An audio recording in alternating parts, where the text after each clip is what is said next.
What's up guys, Phoenix here, and today we're going to be talking about the other DDD card that was spoiled for the Dark Illusions alongside DD Savant Thomas, which I made a video discussing that went up yesterday. If you haven't seen that, then definitely go check it out.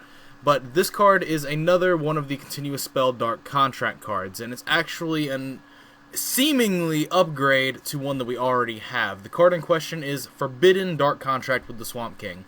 Obviously an upgrade, supposedly, as I've already said, to Dark Contract with the Swamp King, the fusion spell that we've already had. The fusion spell / Miracle Fusion-esque card that DDDs have had access to for quite some time. But this card is, like I said, it's supposed to be an upgrade, but it seems to be not that great, ultimately, unless I'm just missing something in core value, because it doesn't seem that great for what it's supposed to be portraying itself to us as, especially since it's being upgraded in name as well. Like, it's literally the Forbidden Dark Contract with the Swamp King instead of Dark Contract with the Swamp King, but I digress. It's another continuous spell card, and it has two different effects. Its effects are, once per turn, you can special summon one DDD monster from your hand in defense position, but its effects are negated, and its second effect is, once per turn, you can fusion summon one Fiend-type fusion monster from your extra deck using monsters from your hand or your side of the field as fusion materials, including the monster special summoned by this card's first effect. Then its third effect is, once per turn during your standby phase, take 2,000 damage. So, it's meant to be an upgrade to Swamp King, so it gives you a higher damage that you take during each of your standby phases, 2,000 instead of 1,000 from original Swamp King, and from Gate, and from all the other original Dark Contract spells and traps that we've had access to. But, really, the only thing this card really does, in terms of, like, value, is the fact that it gives you an extra fusion summon, but you've already had those in the cards like Necro Slime and Swirl Slime. So fusion summoning multiple times a turn has never really been a problem for us. So I don't know why you would want to play this card for that purpose. Unless you need a fourth fusion summon outlet, I don't understand why you would play this card. But its first effect kind of can have some use, where the once per turn you can special summon one DDD monster from your hand in defense position, but its effects are negated. That effect could have been a lot better had it not negated the monster effect. Like, if you'd just been able to special summon Ragnarok from your hand for free, that would have done, like, wonders for the deck if you could actually trigger its effect there. Or if you could just special summon Savant Thomas from your hand and then, like, be able to trigger its effect at a later date.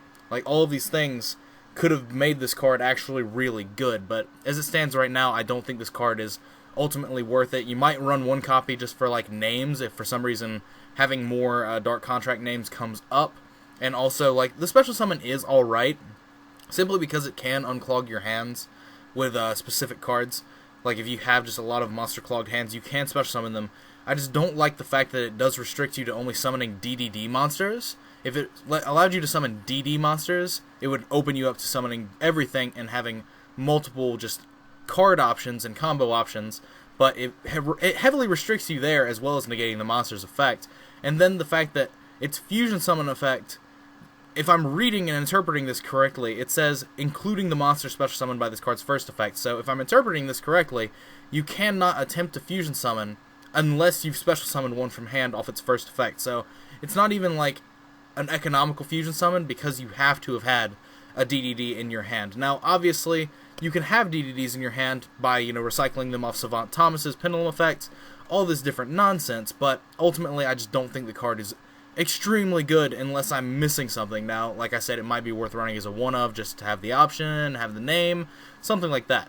The main thing that this card really kind of foreshadows to me that I would be really, really, like, happy if they did, was if they upgraded more of the Dark Contract cards to Forbidden Dark Contract, specifically Gate. If we got a Forbidden Dark Contract with the Gate and had another card that allowed us more searching, even if it had another effect that wasn't really that good, even if it just allowed you to do more searching, even if it was slightly restricted searching, if it only searched DDD cards, that's still just another search outlet, and that would be pretty damn good in my opinion. And the fact that, like, the standby phase damage almost never actually matters, because you should be closing out games on the turn that you play these cards, or you should have, like, Dark on your board to allow yourself to gain life instead of losing. So the life gain and life drop, they're hardly ever relevant, but sometimes they are relevant. Sometimes they are absolutely the most relevant, but that's not really the case with this. I just don't see this card being that great, and like I said,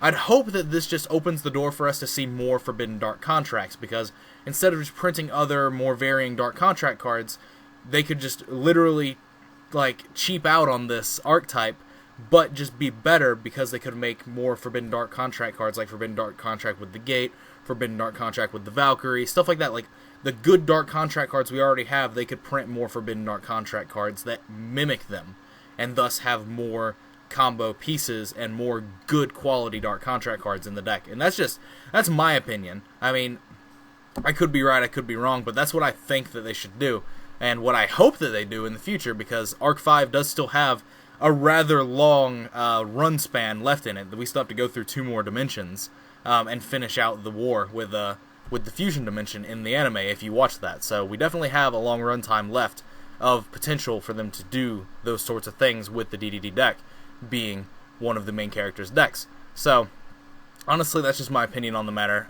If I'm just missing something with this card, let me know in the comments down below. Let me know what you guys think about this card in the comments down below, ultimately, because, again, I might just be missing something. The only value I just see this card having is just getting free specials from hand with some of the cards that might be clogging your hands, like Ragnaroks and, like, CEO Hell Armageddons and stuff like that. But ultimately, because it restricts you to DDDs only, and it negates its effect, it just... I'm just not quite feeling it. But let me know what you guys think about this card in the comments down below, as I've already said. But other than that, as always, guys, thanks for watching. As usual, like, comment, subscribe, do all the nonsense you usually do. Links are in the description to my Facebook pages, my Twitch links. If you want to check those out, that is what they are there for. Feel free to do so. If you want to support me, you can do so by just doing the same old, clicking ads on my videos. Greatly helps, cannot express how much so that I would appreciate it. But other than that, that's it for this video. And as always, guys, take care. I don't think this card's that great, as I've already said. Just let me know what you guys think.